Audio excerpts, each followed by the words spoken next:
Sabi, it's one of the most painful part ng buhay ko na.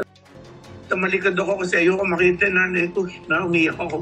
Dennis Padilla, ibinahagi ang buong kwento kung anong nangyari sa kasal. Alamin ang buong detalye.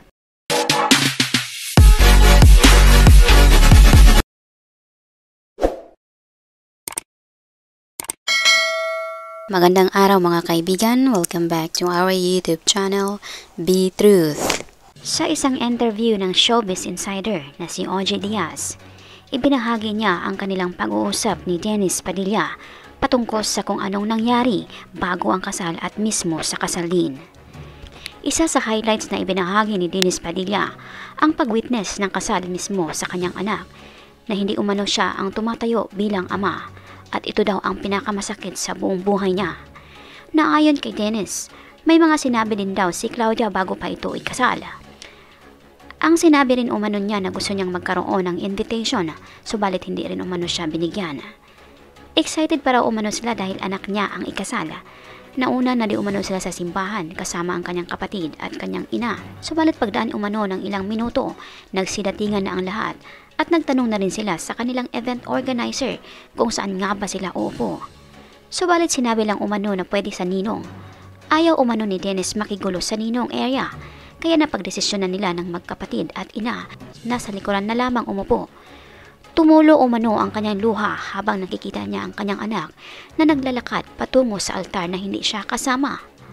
Pagkatapos umano ng kasal, gusto na rin umano ni Dennis na umuwi dahil sa sakit na kanyang nararamdaman. Subalit pinigilan umano siya ng kanilang event organizer dahil nag-request pala si Claudia na magpa-picture sa kanyang ama, kaya inaantay nila ito. Tinanong din umano nila ang organizer patungkol sa kung bakit hindi siya kasama sa program. Sagot umano ng organizer na niraise umano ito nung panahon ng meeting kung paano nga ba ang ama.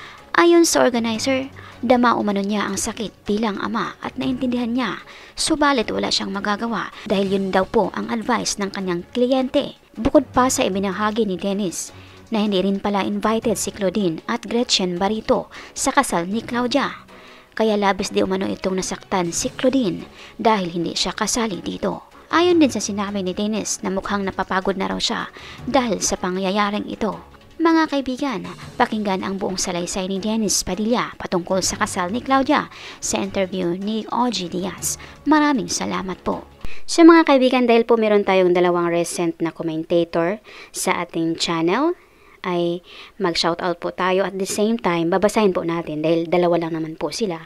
Yung previous po na nag-comment ay pangalan na lang po yung ating i-shoutout. So unahin po natin sa kaibigan natin na si Sheila May Estrada 5636. Sabi niya, kung saan siya masaya, doon kami. From Bunker, Cabansalan, Zamboanga, Sibugay po, with heart emoji. I love you, Catherine. Ayan, napaka-sweet. Ayan, sumalakas ang shoutout sa iyo, kaibigang Sheila May Estrada 5636.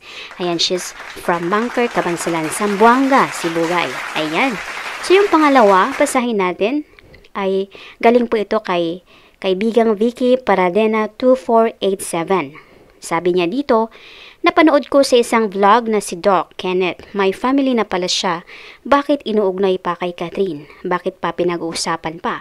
Actually po kaibigan, hinahanap ko po talaga kung saan ba yung vlog or information na yon na may pamilya na pala siya. Kasi gusto ko ding makasiguro.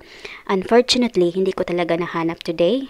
Yung nahanap ko talaga ay more on single.